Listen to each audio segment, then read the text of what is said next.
When every boy who ever loved me walked away, she stayed. Jess T from countryradio.uk, and this right here is Alexandra Kay, otherwise known as AK. Yeah.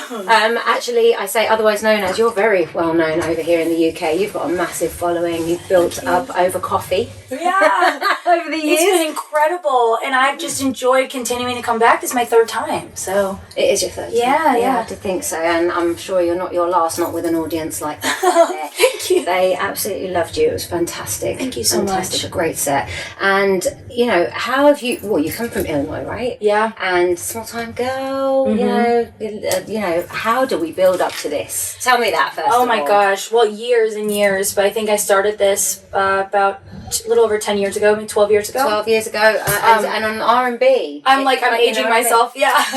But yeah, I know.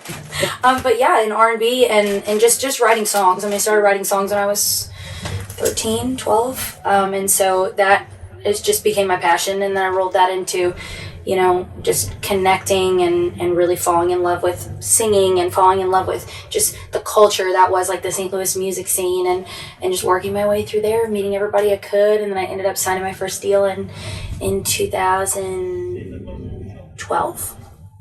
Yeah, which is crazy. And then left that deal the next year, signed my second record deal in 2018. Was on a Netflix original series called West Side in the middle of that. Netflix does it. Yeah. And then signed my second deal, got dropped from my second deal, and I've been independent ever since. So...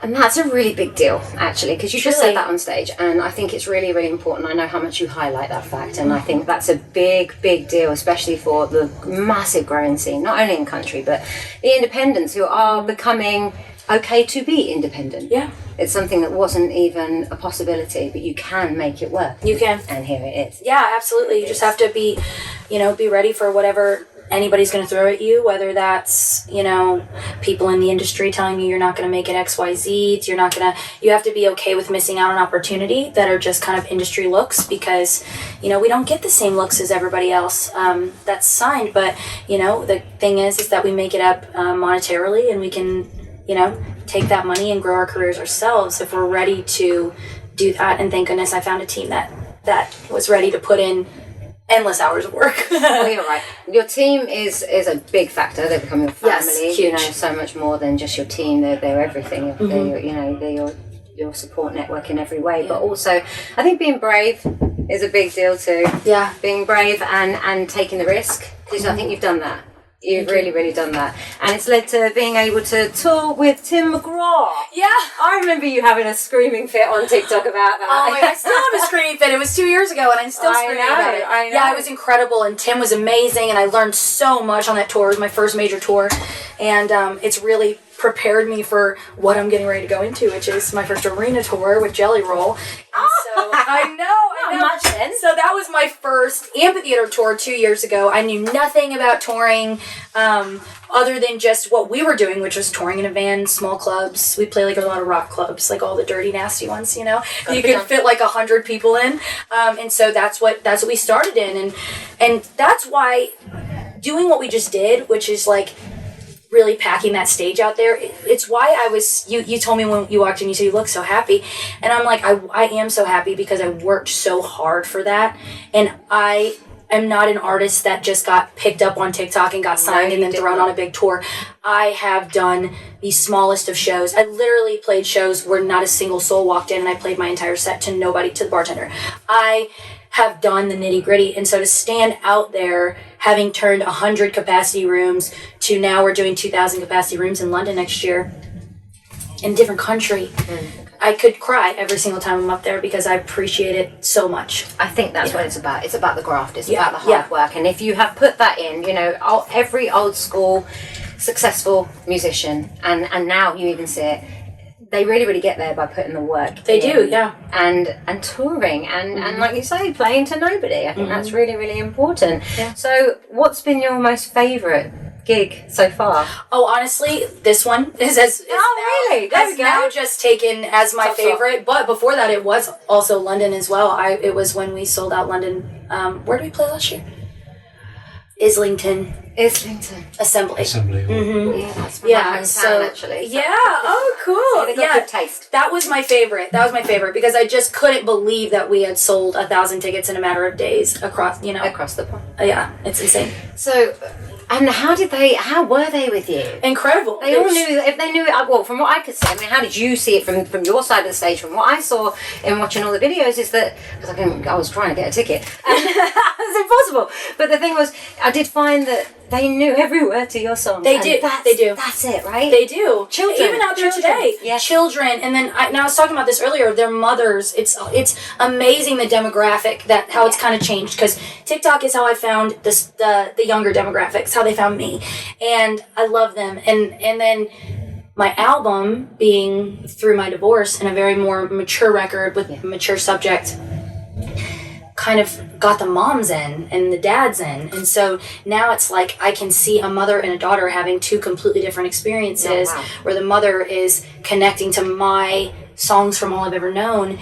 And then the daughter is like, skip this part, and she knows every single word. It's just like, it really makes me feel like I've done my job well, because I've just grown with them, right? So I write truly about what's going on in my life at that moment, and so it's been able to help us grow together. You do. Your songs are very emotive, and I think that's really important. You still kept that old school country capacity, Thank you. Which means that the storytelling's there, which we always go on about so much, but more than that, there's true life situations, and people resonate, and when they do, it becomes a whole different ball game, doesn't it? Really, it does. And it's when you talk about things that other people are scared to talk about, I think is I want to be that writer that overshares in a sense, but only through music, right? So when I went through my divorce, it was very private. It was very private. I told Beth, I said, I don't want to do any statements, nothing. I just want to put my record out, and this is how I feel, and that's it. And I'm never talking about it, past that. And it does say everything. Yeah, and it's very everything. Frank. You're very frank in your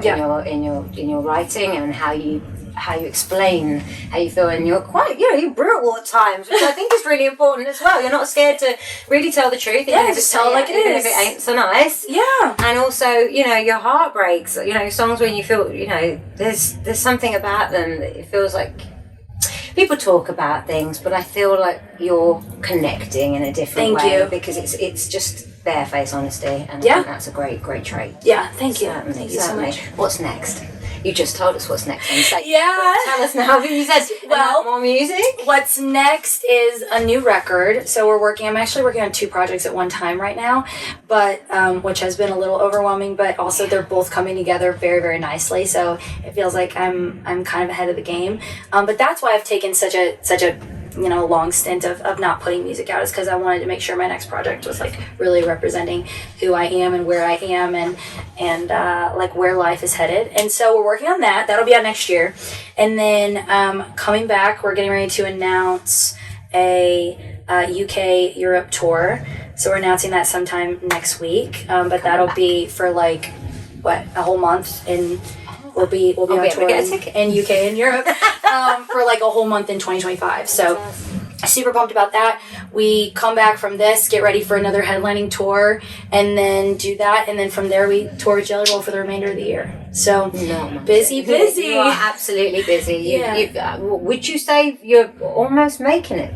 I feel like I have made it, because I think my making it, I put a standard on that, and I'm interested to know what people's version. Right. Because it should all be different. It should all be different, because if you try to, you're always going to find somebody else who's made it more than you. Then you're just never going to be satisfied, and who wants to feel that? So, I feel like I've made it as far as like my standard, and it was really when I started to sell like real tickets, and people were really showing up to my shows, and we're touring and selling out venues everywhere, and so that was what I wanted to do. But on top of that, it's never really been the numbers.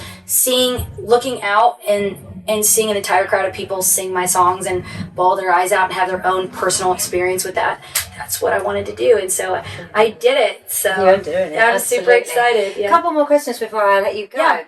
Do you have any specific requirements that you need on tour? I'm always interested. I'm so nosy. I want to know what you need. So Can't be still water. Come on. So our rider is water.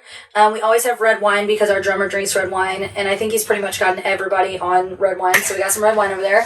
We usually have a bottle of vodka. Staple. But I mean, we sometimes drink it, sometimes we don't. I'm a beer girl if I am going to drink, so we have like a 6-pack of Miller Lite for me.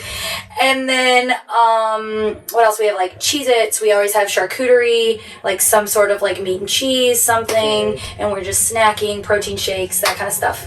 Good, So, yeah. I'm glad to hear it. And do you have any pets? Well, okay, I kind of had a pet.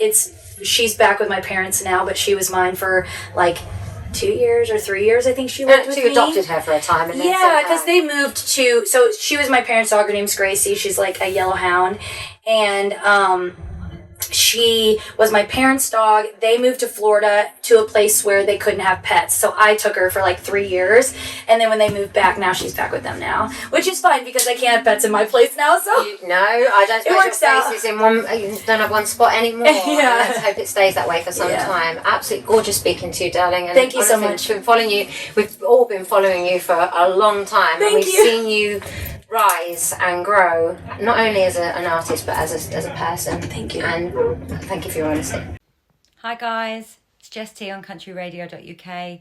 Thank you for watching. Don't forget to subscribe and know that there will be plenty more music videos, live exclusives and performances from country music artists across the UK and beyond.